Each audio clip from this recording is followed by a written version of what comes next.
Welcome to the Huddle Sports Network, where we're breaking boundaries and redefining podcasting.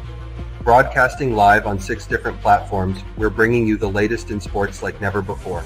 Imagine tuning into real-time discussions, expert analyses, and fan interactions all at your fingertips. Each platform offers a unique experience, whether you're on YouTube, Facebook, or Twitch. We're not just sharing stories, we're creating a community of passionate sports enthusiasts. Join us as we dive deep into the evolution of podcasting, where every episode is a chance to engage, debate, and celebrate the world of sports.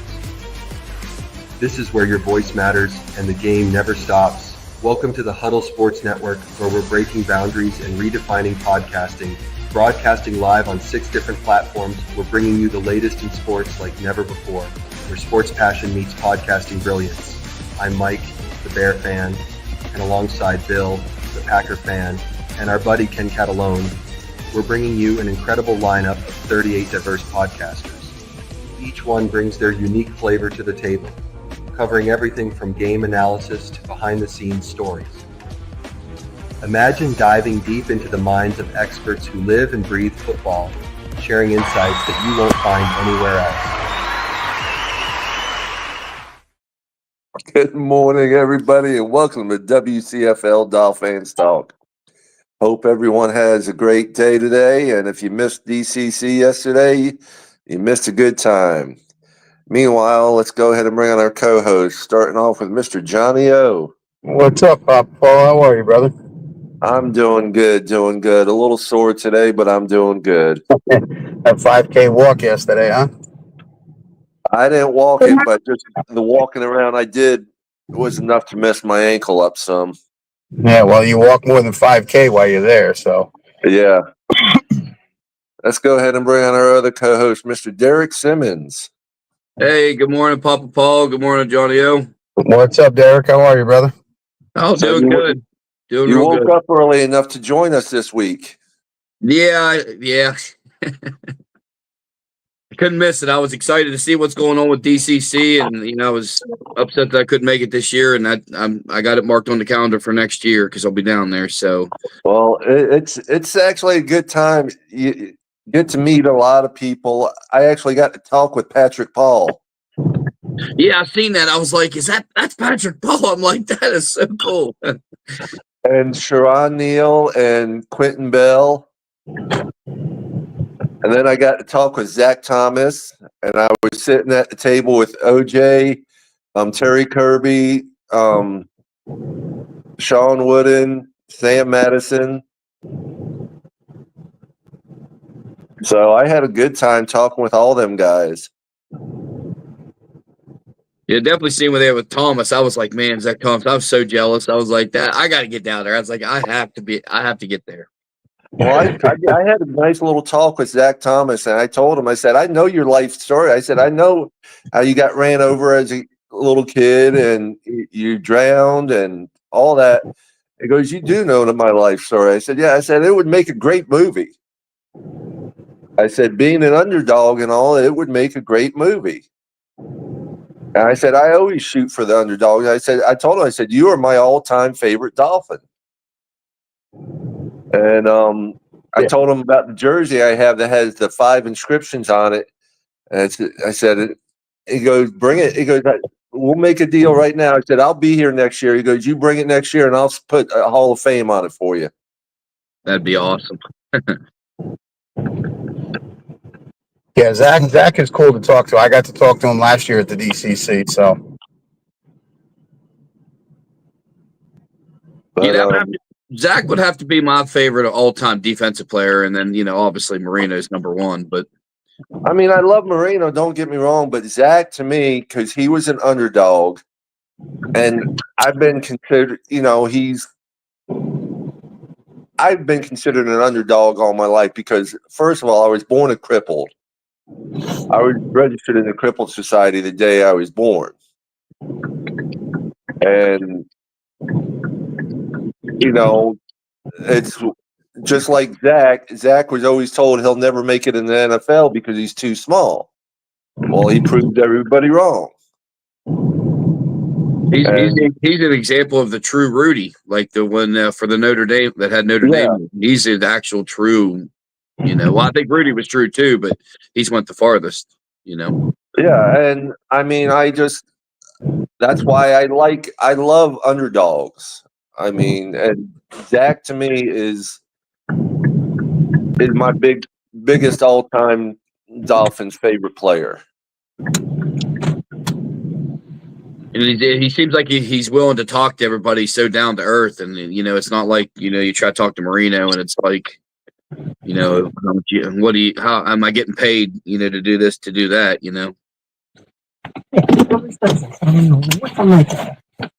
Well, it varies. I know Marino, when he first got out of football and all, he actually got screwed over by his accountant and stuff. Marino. So, but like when I got to meet Marino there at the stadium, I mean, we had a good. I mean, you were only supposed to be about 30 seconds, get a picture and all that, but I was able to record that video and everything with him, talk to him, shake his hand, and everything. We were there for like 2-3 minutes, and that was pretty cool. We were in the middle of the pack, so that was nice. Miss Mona got a picture with Dan Marino yesterday, as well as with Stephen Ross and a couple other people, and Coach McDaniels. She was stalking his ass. Yeah, she was stalking Coach McDaniels, and Coach McDaniels didn't walk the whole 5K. He took a shortcut, which Mona and my wife followed him. They call it the McDaniels cut. And my daughter ran her like. Did Tua stay with McDaniel the whole time, or did Tua slide over too? No, McDaniel cut. I don't think. No, Tua wasn't around McDaniels when they were walking. Yeah, I seen pictures where they were walking in together. They had their strollers and stuff, but you probably couldn't even get super close to them. I was actually real close to them when they walked by. They walked right by me, as a matter of fact. Yeah, that's probably the only time you're ever going to get that close to these guys. And Tua had his wagon full of kids. That thing was the coolest looking stroller I've seen. That thing was probably worth so much money. Oh, it could be, and it could have been just given to him by someone who wants him to, use it. And yeah, like a paid sponsorship. Hey, just put your kids in this and drive it around. It was fancy though. Mr. Winters, Eric, how you doing? Hello, can y'all hear me? Hello, Eric. What's up, brother? Yeah, we can hear you. Oh, what's going on? Good morning, y'all. Morning, bud. Good morning. Eric, since you're finally on with us again since the Super Bowl and the parade, I want to hear how the parade was with your son. Man, look, I was listening to. Well, I was sitting here watching y'all show, listening to the podcast, and you guys were touching on a lot of different things, and it kind of pulled the heartstrings over here because some of the stuff that you guys were talking about, just being as fans and just being normal people and trying to overcome a lot of things. So that right there, far as to go back and reiterate to talk about what me and my son experienced. When you look at somebody's eyes when they finally have a chance to either observe something or accomplish something, you see the brain start going off like this. It's like lightning bolts. And to see him actually be somewhere where he only see it on TV and say, Dad, I was there. You know what I mean? Like, shit, I'm happy that you're there. You know what I mean? Like, just to look at him and be like, Dad, I'm really here. I'm like, yeah, you here. So, but that don't mean you can't stop and reach for other things further than that. Stuff that I'll probably never have a chance to see. But during my time on this earth here, I'm gonna try to have the greatest moments and experiences like that, something like that to that extent. Well, as a dad, that's pretty cool to be able to go to that parade with your son. Man, look, I don't even know how to say because there was a lot of crazy shit that went on down there. Oh yeah. So it was like, all right, do I shield them from it or I just let them see all of Philly? Like, I ain't got no choice now. So at this point, but it's just the exposure itself and just being down there. And then we found ourselves going to breakfast later that morning, and we sat down up here where I live out here in Delaware County in Fallcroft Diner, and he was just talking and talking and talking and talking and talking, and I was like, damn, I seen my son talk before, but not like this. It was like yap yap yap yap yap, and I seen this that and that. Did you see that? Did you see this? So I mean, it was fun, man. It was fun. It was scary at times. I mean, because there's so many people. Like being around what is it, 1.5 million people? That's a lot of damn people. Hell yeah. Yeah, it's a lot. And then they all excited. We all had the same spirit. We all were excited.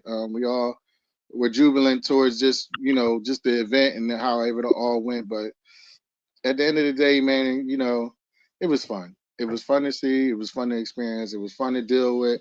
It was everything that you could think of. Now, what about the game? What about it?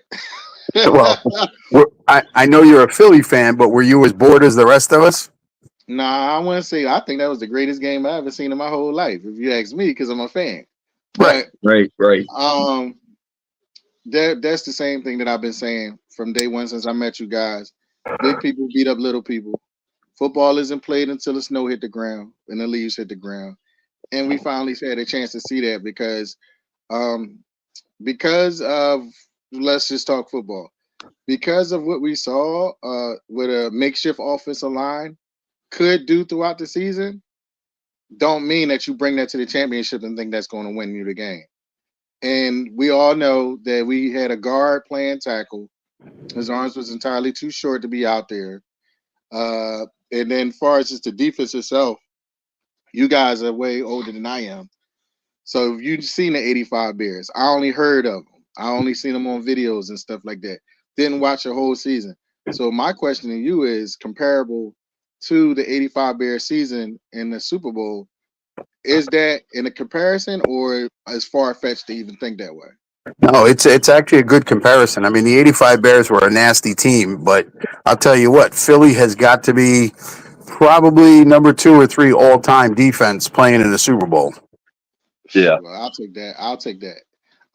85 Now Bears, was it 2000? The optics of it was man.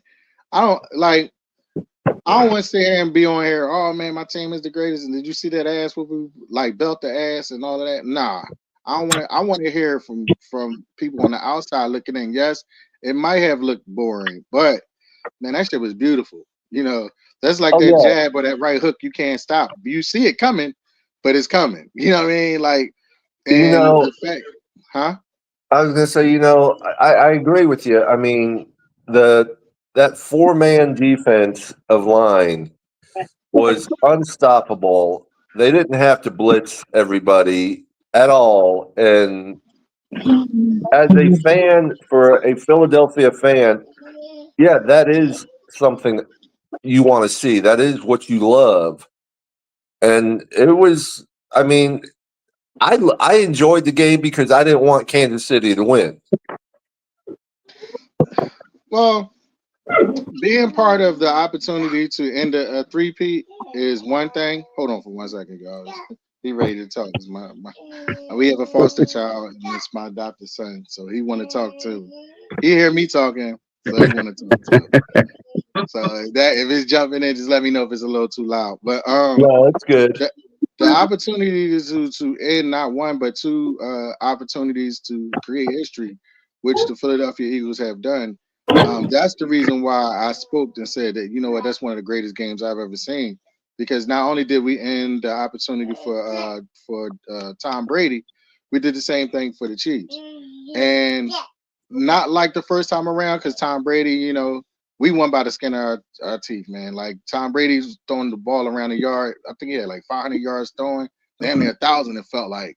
And then for this thing that happened, this was just one of those deals where it's like, okay, regardless of what you say or how you feel about the Philadelphia Eagles, we actually beat 2 of the top quarterbacks of all time. And you can't take that from us. You can't say, oh, well, it was a fluke or something like that. Nah, we put both of them guys in a headlock. Now, one might have been a little headlock and the other one might have been a tighter one, but we still did what we needed to do. And then And mainly not to blitz, and that defensive line. The scary part with them, they're only going to get better. Jalen Carter was a freak. Like, I mean, if he doesn't get defensive player within the next 2 to 3 years, there's something wrong. he should have got, honestly, like Zach Braun. We felt like Zach Braun got snubbed.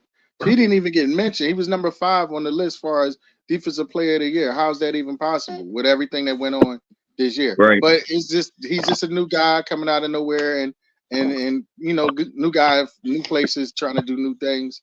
So you're not going to get recognized. But the real recognition comes in that Super Bowl. You can't take that away from him, no matter what. Right. Jalen Carter, we compare him to a guy from your home state, from Florida. His name was Jerome Brown. So I don't know if you know a lot about Jerome Brown, but from what I know about Jerome Brown, damn near carbon copy. Actually, a little bit more meaner. So, because Jerome Brown will kick your ass and smile. This guy ain't smiling. He letting you know this is what it's going to be. And then on top of that, like you said, they're young, so they have no real. Let's be real. To win a Super Bowl in your first couple of years, you have no really bearings on exactly what you did until after the fact. Till you reach Papa Paul age and Mr. John age and all of that. Like you'd be like, damn, yeah, we really did it. Because there's no guarantee that you're gonna get back. And we did it twice in 3 years with a quarterback that can't throw, can't run, everybody said what he couldn't do. He did it all. And that's the crazy part about it. And it's still the media, I don't know about the media as far as around the world in sports, national media, but here in Philadelphia, they still biting his fucking back out. Excuse my language on your show early in the morning. They still biting his back out because it's never good enough. I'm like Jalen, like, listen, what did he say? I forgot how to say it, but oh yeah, he said I had a purpose before anybody had an opinion about me. And when he said that, you could hear a cold fart in the room. Like everybody mouth dropped. Like, well, damn, who this guy think he is? This guy, he's the at the end of the day, you guys lived a long time before me. Didn't nobody have to tell you that you was the man. Eventually, you figured it out, and you said, "Look, I am a man," and that's what he's saying to himself at 26 years old. Oh, listen, you can't take anything away from him. He's a Super Bowl winner. He's a Super Bowl MVP. He played a great game. The one thing I will give Philly over the Bears is the quality of opponent they faced in the Super Bowl. Kansas City was a 2-time defending champion, and Philly just smacked the hell out of them, where the Bears played New England because we lost to them in the AFC Championship game, and New England was not a good team. They just had a good game against us in the AFC Y'all Championship. always gave New England fits, though. You guys always. I remember back in the day when the Dolphins used to come in, and the offense wasn't rolling like that, but the defense was, and that's when y'all was talking about Zach. And it was a point in time where guys were scared actually afraid to play against y'all because of y'all defense. It wasn't so much the offense; it was more the defense than anything. And from afar, from the outside looking in, guys like Zach that wasn't nationally known but was known. Like if you love football and you love the way that guys play linebacker, Zach, it was one of those guys. Brian Cox was the biggest shit talker I ever seen in my life, and he did his thing and he backed every fucking word up with it. Like I was like, yo, and when I was a kid, I wanted that I don't know what the hell that shit was on the top of his, but I wanted that too because I thought that would make me a great football player. Huh? That was a neck brace, so his head couldn't snap back. I wanted that too, but just because it made me think that I could talk shit like that and play too. So, like, it was a time back then you guys were fair, and I kind of missed those days because that's when you was allowed to hit somebody and talk that shit. Come on, because you want to get in. Come on, there you go. Say hello. Hi. Now. He's just driving me crazy. He's like, all right, I'm not staying out the picture. So his name is Daniel, Mr. Daniel Horan. And he came 2 weeks into his life, but 2 years ago in our lives. And my wife and I decided that we wanted to do something a little bit more just to help out the world. And we had our first child, which his name is Eric. I think I introduced you to my son. And then we said, you know what? Long story short, my wife and I, we had Eric, and when she flatlined on the table while having Eric, we was like, yeah, we ain't doing that again. So then we was like, Eric need a partner in life just in case something happened to us. And here came Daniel. Here came the gift. The stork dropped him off. So, That's awesome, man. To take that on.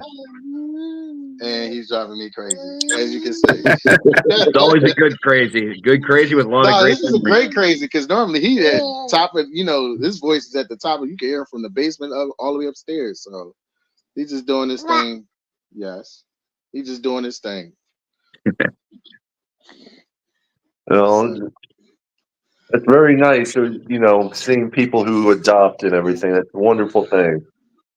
Yeah, my wife and I, like I said, once she had my son Eric, and she actually flatlined on the table, and I mean, it was crazy. The first 7 minutes, you gonna smack me? In the first 7 minutes of my son's life, it was crazy, but it was an understanding, how things can change and can change in a quick way. And as she was giving birth, you heard the I don't know what the name of the machine is. It went like beep, and I'm like, "What's that?" And they pushed me out the room, pulled Eric out of her stomach, and started going to work on her. And by the time I turned around and said, "God, can you please?" And when I said help, they was bringing me back in the room, flashes, this camera in my face, and I felt like I was on Men in Black when they did that. And told me everything was going to be okay. Put my son in my hands. He let me cut the umbilical cord, and then after that, it just took off. That's what it felt like. I mean, I actually had to sit down and remember that all of this stuff happened because it happened so fast. And I remember standing up in the middle of the night, holding my son in one arm and had my finger under my wife's nose and make sure she still was alive. And she woke up like, "What the hell are you doing?" And I'm like, "I'm still trying to make sure you're still here." Right. And we laughed, but we also cried at the same time. It was like, yo, this shit almost got real for us, really, really fast. And she and I said, well, do we want to try for another one? And we both agreed at the same time, no. But we did want to help in some way.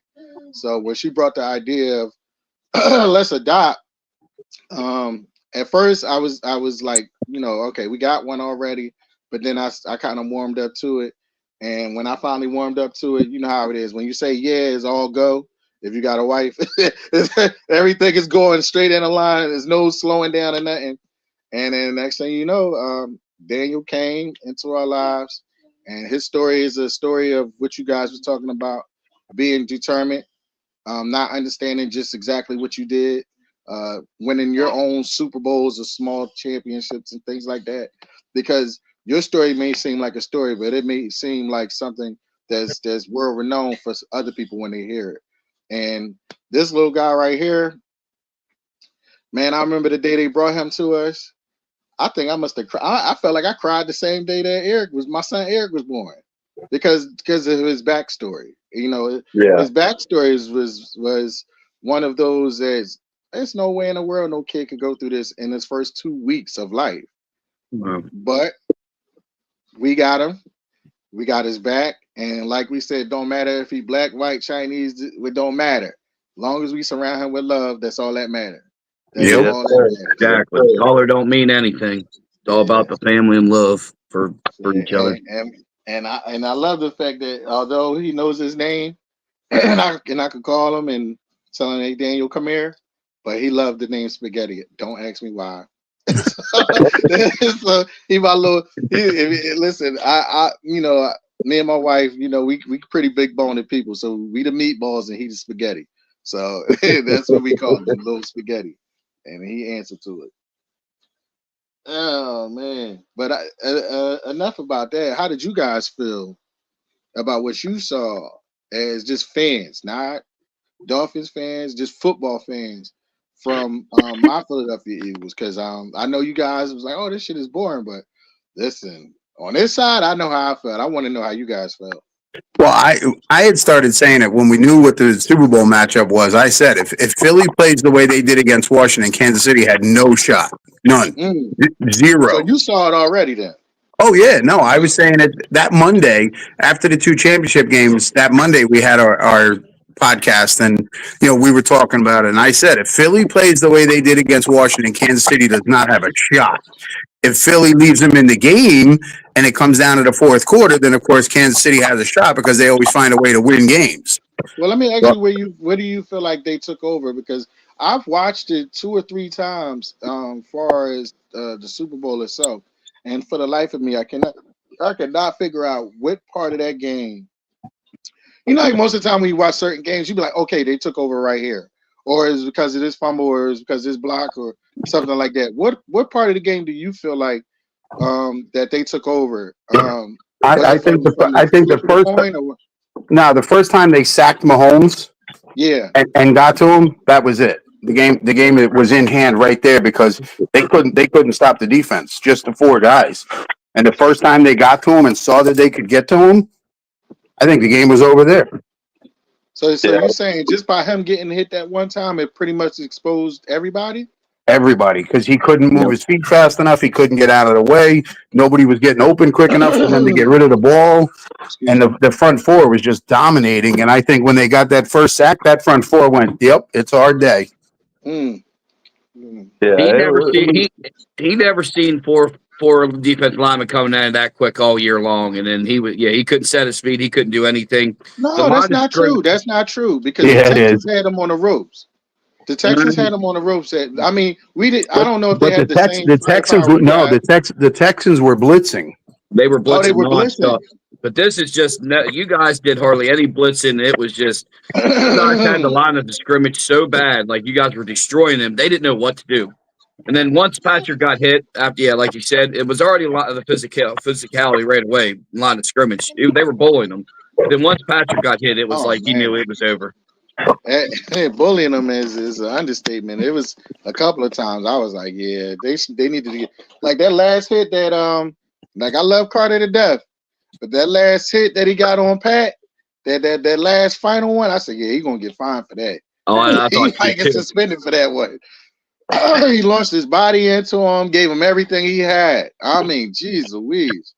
Do you think he really cared if he got fined? Nah, I wouldn't. I mean, listen, I would have went for that. Well, I don't know what y'all call it, but we call it the gusto up here. I would have went for the gusto if I had my shot to knock him out the game, because that's well, back in the day, that's the way y'all played, right? Knock the quarterback out. Let's get the backup in here and see what he do. Like, I would have loved to see Carson Wentz get his ass tuned up too, but that's a whole nother story. And think about it. Even if he got fined, what are they going to fine him? 10, 15,000? He's getting 100,000 just to win the game.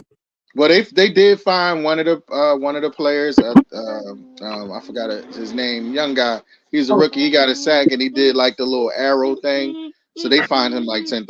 But that was ridiculous to them. Yeah, I didn't care for that. But now, originally for me, I thought Kansas City was going to pull out. I didn't watch a whole lot of Eagles games, but then just watching the first couple of plays of line of scrimmage, I was a little nervous because now it's Patrick Mahomes. They always pull it off, and it just pushing the narrative just like the Patriots and stuff. I was a little nervous. Johnny O from the beginning, even he's like, dude, you better watch out. They connect. It's going to be really, really good. They're going to not be able to stop them. And then when I seen the first 4 or 5 plays, I was like, it's done.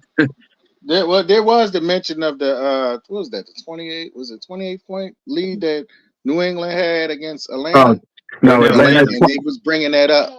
28-3, 25-point lead. Yeah, I was at a Super Bowl party with my boy Clyde, and we were sitting there talking about like, is this shit gonna happen again? Like we were all just sitting there like, yo, just shut up. You cheering a little bit too much. Calm down until it hit 0. Because we all hit that moment like, yo, it might happen again. Like, is it gonna happen? I don't want to get embarrassed like this. You know what I mean? Like, could you imagine being an Atlanta fan watching that go down? And they said they was down there in the strip club giving out. Well, they said they served chicken in, and I've never been, but they said they was handing out all types of fried chicken and strippers and everything. Everybody's having fun. When they looked up, when the party was over with, New England won. They shut down the club right then and there. So I was like, well, damn, is that going to happen to us? Because we already greased the polls. Like, anything that you could think of that happened at the parade. So what you guys saw was the national parade that you put on TV and stuff like that. The real parade happened that night after we found out we was going to the Super Bowl. And if you jump on Instagram or anything like that, that's when the real parade pop off. Like that other part is when the police presence is out there. No, that's not the parade. The real parade is the night when all this you see the pose grease, anything you could think of happens. It was horses out there. Ask me where you can find horses at in Philadelphia. I can't tell you, but they were out there. Like, you see everything. Yeah, I saw videos of people riding horses around and they weren't cops. No. That's what I said. You can find them anywhere. Don't ask me where you can find them at, because I wouldn't be able to tell you that part. But it was just, I ain't gonna lie, man. Listen, this is my second time. This is my second time actually going through the whole process of the Super Bowl.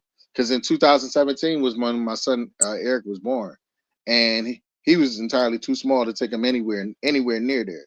So this time around, with him being 7, turning 8 years old in August, like to actually have that experience with him, it's just like, all right, I guess every 7 years we're gonna win one. I'll take that. Hell yeah, I would too. I'll take that. Like, I will take that. Now, was this I don't know if we experience the new dynasty or whatever. A lot of people started kicking that crap, but was this experience better? Was this experience better than the first one you got to do? Was it better? Or no, was it I don't know. I can't compare them, because when my son was just born, so it's like my son was born, we won the Super Bowl, and then this time it's like we won the Super Bowl, but he's able to experience it with me. So you can't compare either one. What I can say is 1A and 2A. So they both were. But listen. If the Lord take me today or tomorrow, I can die a happy man. Let's just put it like that. Like, I know that he is always going to have that burnt into his mind that when I was born, the Eagles won the Super Bowl in 2017. Because he told me, Daddy, my birthday 8/17/2017. Like, he used to say it with jubilance. But now, because he actually seen it and he understand what what the Super Bowl is about, no less better than the fact that the Eagles won. Because even when he was little, he used to spell Eagles, and we used to look at him like, and that's all because the song. The song is a little catchy. If it gets annoying to others, it's a little catchy. And he was singing it all the time, but now he know why he sings it.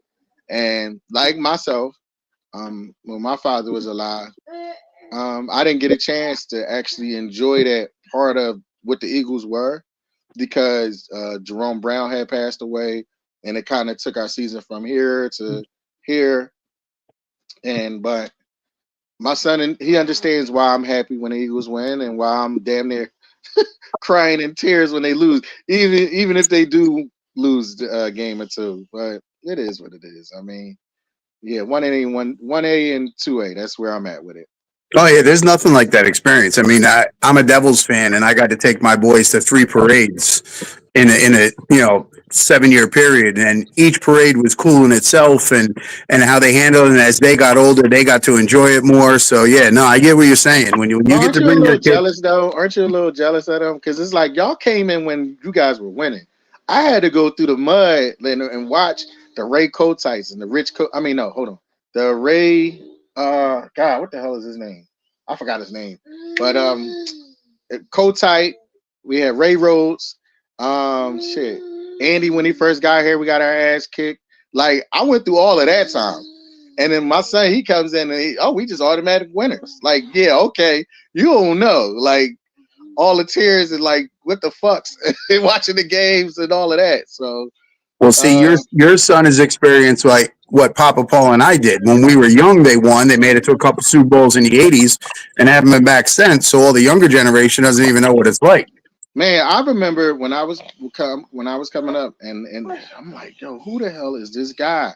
And when I finally started understanding football and understanding who the hell Dan Marino was, and I took a sense of pride because he was from Pennsylvania. So I'm like, well, look, the only reason why they win is because the guy from PA. You know what I mean? Like, but I'm like, well, why he only made it one time to the Super Bowl? Why is he so good? Why didn't he make it again? I used to always think that. And I'm like, well, maybe it's just because they don't want him to make it because he's so good. And here it is. That wasn't the case. The case is because y'all already had established y'all dynasty in some way. A record has never been broke, and that's the curse of the Miami Dolphins because y'all decided to go undefeated. Nobody will never break that record, and here it is. Like y'all struggle. I hate the fact that y'all struggle because you guys always had good teams, but just not good enough to get over the hump. And I don't know what you gonna do about y'all head coach. I called him baby Jesus of football, but he's starting the disappointment with some of the stuff that he's doing. And on top of that, you guys still got Tyreek, right? Yeah, Tyreek's still there. He ain't going nowhere. Oh, okay. Because Unless somebody takes his full salary, but nobody's going to do that. Shit, we trying to get rid of a guy named Josh Huff up here. So, I mean Bryce Huff. We trying to get rid of a guy named Bryce Huff up here. So, we understand with the money game how that's playing out. Because we signed this guy, and man, he's a bag of lemons. Like we ain't know what the hell happened with him. Over there with the Jets, he did his thing. He came here. He had every injury you could think of. Okay, the injuries you can't control because the guy is trying. But then he was just like, yo, he got all caught up in the media, listening to the, Philadelphia media is hard on anybody. This shit is hard on regular people. So we can only imagine what it's like for sports guys. But he got caught up in that, and they was like, yo, turn off your Instagram, turn off your Facebook. Like, don't get caught up in that. And they sucked him right up in it, and he got lost. I don't know how I would have felt playing for the Philadelphia Eagles, knowing that I'm physically able and healthy. Come here. Physically able and healthy. Oh, cut it out. I'm not letting you go over there. See, I told y'all he's going to start acting crazy. But I don't know exactly how we're going to handle our offseason, but we need to get rid of some guys. We need to cut the fat. That's basically where I was going at. Well, we say that about us. We need to cut the dead weight. Yeah. Mm-hmm. We got guys out there that have been healthy scratches all year long. Why do we still have them if we're just going to not use them at all? Exactly. Yep. And this is McDaniel's year. Put up or shut up. If he don't win at least a playoff game, he's gone, and then we start all over again. Yeah, unfortunately, I think so. Yeah.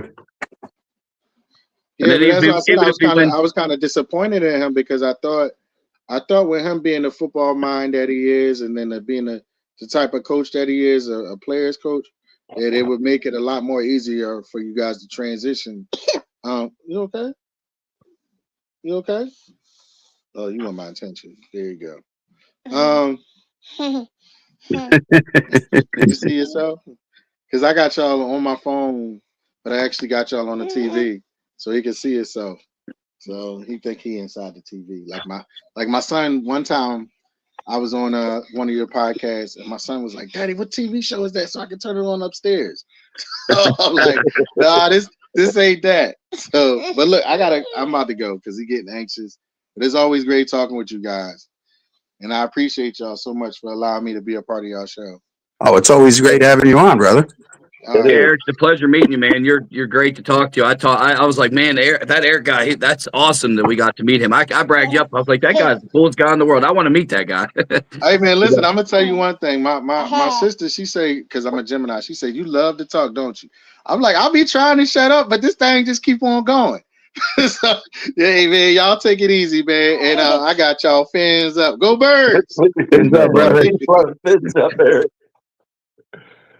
Such a great guy. Such a great guy to meet. Oh, yeah. It's always good having Eric on. He's very knowledgeable. He coaches, and he's extremely knowledgeable of the game. And he knows his team. Right. Yeah, it's having Eric on is always good because you get to hear some of the same things, but from another team. Like, oh, this guy this guy that. The media is still bashing Hurts even after he wins a Super Bowl. I saw something on social media yesterday. It said rank the 5 quarterbacks from that draft of Hurts and Tua and Herbert and all that, and some of them had Herbert or Hurts listed 5th out of the 5. I'm like, how do you list him 5th out of the 5 guys when he's the only one that's won a Super Bowl? Exactly. I seen that same post. I was like, how can you pull that? Like, I don't even care. Like, he won a Super Bowl. Nobody else won. He should be number 1 no matter what. Right, and he was the MVP of the game. How is he not number 1 in the draft class right now? Now, if Burrow goes on to win a Super Bowl or 2, or Tua does, or okay, then maybe you shuffle it around. But right now, Hurts is the best quarterback in that draft. Yeah, that's ridiculous. I mean, it's not even a comparison. No, Burrow made it to a Super Bowl, but he didn't win it. Yeah.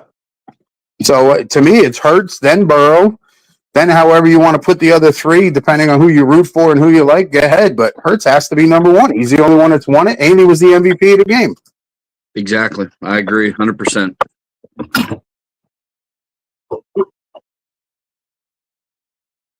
I'm just looking forward to the Eagles Commanders matchups next year, because Commanders got a lot of money. And they know what now they got the money to fix the holes. They can pay people. That might be a heck of a matchup. That'd be cool to see that opening night, first game of the week. And they have their franchise quarterback now. Yep. And now they know what they need to do to fix the holes, Right, to give him more help and make the defense a little better, and yeah.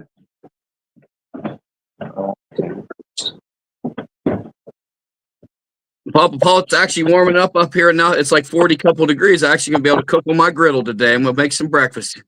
Finally, nice to go out there and not freeze to death. I tell you what, yesterday was probably at DCC. This is my 3rd DCC I've been to, and it was probably the coolest DCC I've been to.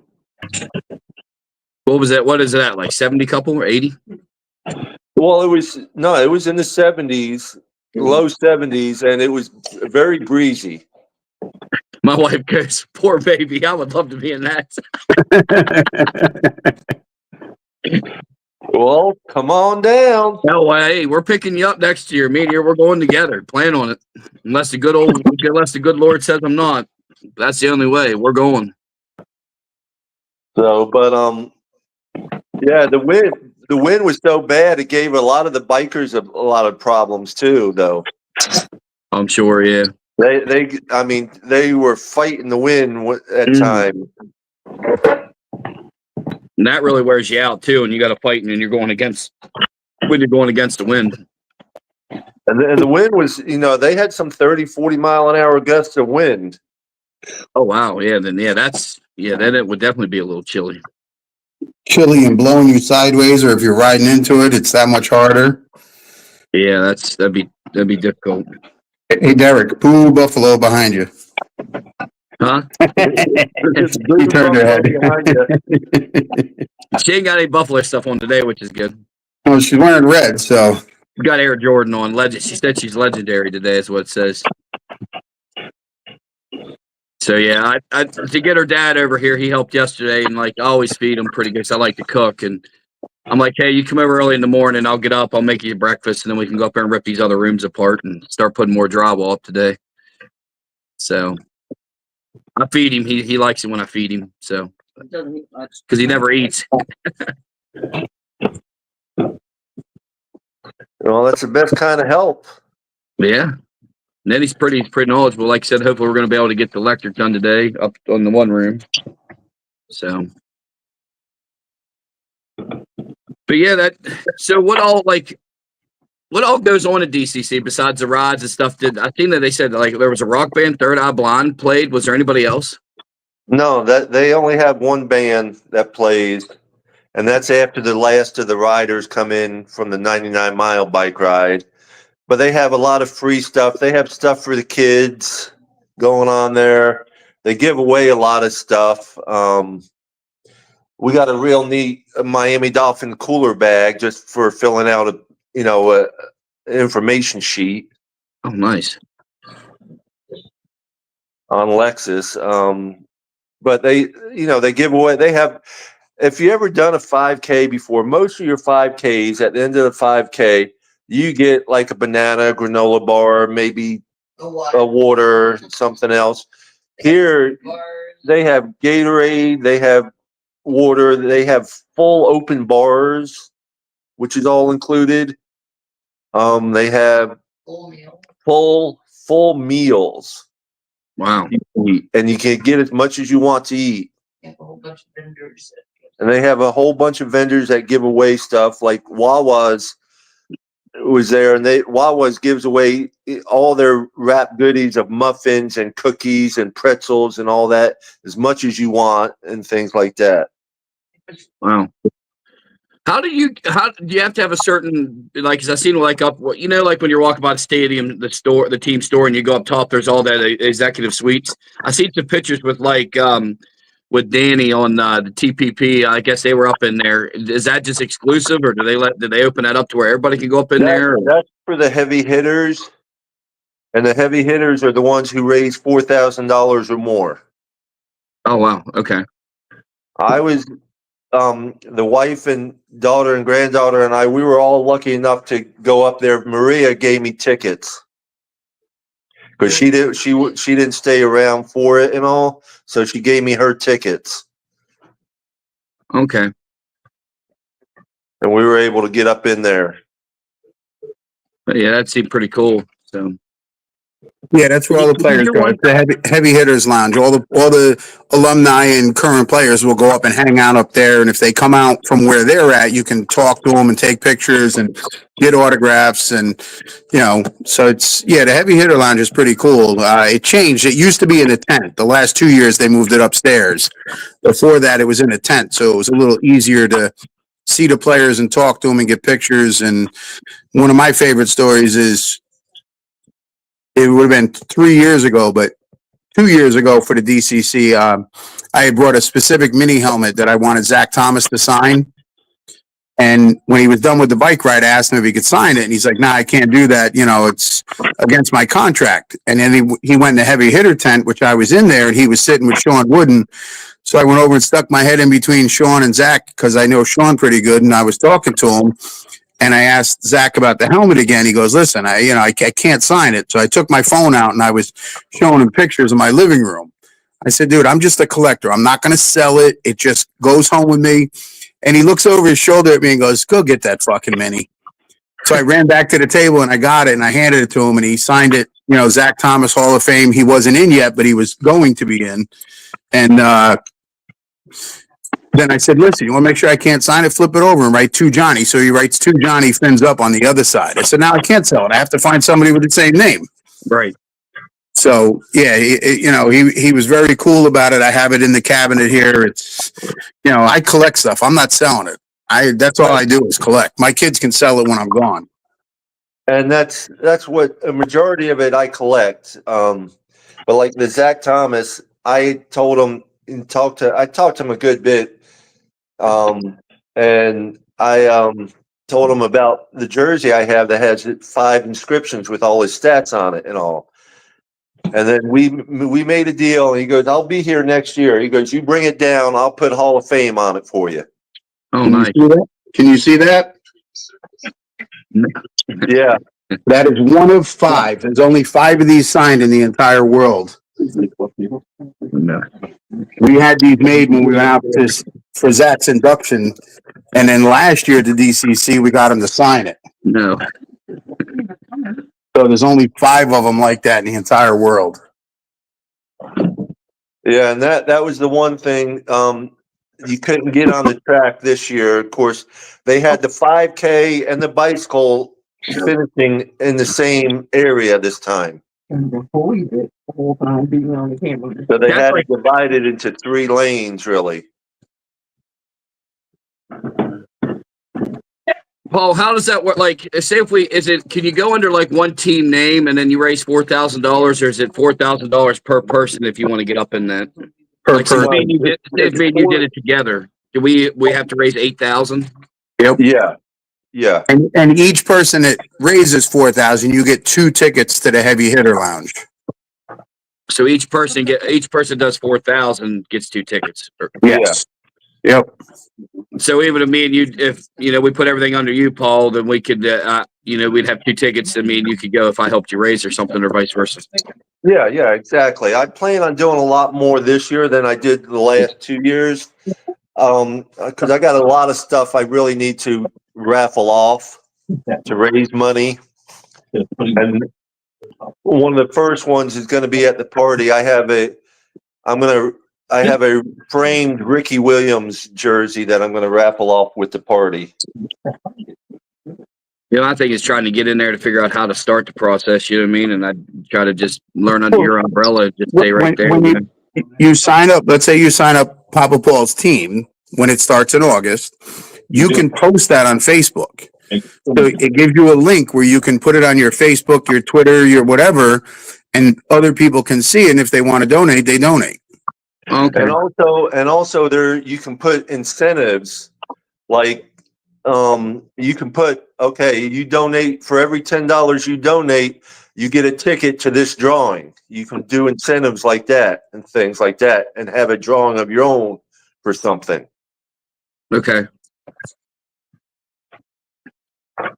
Yeah, but you can a lot to learn from it. A lot to learn how to figure it out. Which, Paul, I'm sure you'll show me the ropes. Nah, it's easy. Once you sign up and you have the link, how many ever platforms you're on, you can share it on a link. If you have something that, you want to raffle off, like Papa Paul said, you say, all right, if you donate $25, you get a ticket, or $50, you get 3 tickets, or, however you want. And this way people that donate have a chance to win something in a raffle, So it is actually pretty easy once you get used. Once you get started, it's fairly easy, and you go on all your different platforms every day and just repost it. Okay. Yeah, a lot of these things just getting down there, and I just want to experience it, and and just being in the field that I'm at. Who knows if I'm even going to be there when I come down? Now they just cut some positions, so we'll see what happens. But I'm never going to stop. What'd you say, Paul? I said you'll be there. Well, they cut some positions right now. The one I was going to come down, that's not there now. So, but just because I don't have to be, just because I'm not that position, doesn't mean I still can't do good for people. Oh, So, that's true. That's true. So that's why I'm going to keep trying to push forward to help people out. So. Well, you're a good man, Derek, and you do good things. So we appreciate you. We appreciate you having you on our team with WCFL Dolphins Talk, WCFL Helping Hands, all that. You guys have been wonderful, like I said, and then seeing Eric come in out of another team, other people's came in with and then having their kids on, and it's just so much. It's the family organization, and it's great, and this is something I really enjoy. I look forward to it. I was excited to get up this morning and be on the podcast. I actually got up out of bed, had stuff to do. So. Well, it's almost that time, so I want to thank everybody on Facebook, Twitter, YouTube, Huddle Sports Network. Timothy, Washington, Scotty, thank you for joining us. Sorry we didn't get around to y'all that much this morning. Appreciate you very much. Thank you for listening, everybody, and peace, love, and fins up, everybody. Peace, love, and fins up, all. Y'all have a wonderful rest of the weekend, and we'll talk to y'all Wednesday night at 8 p.m.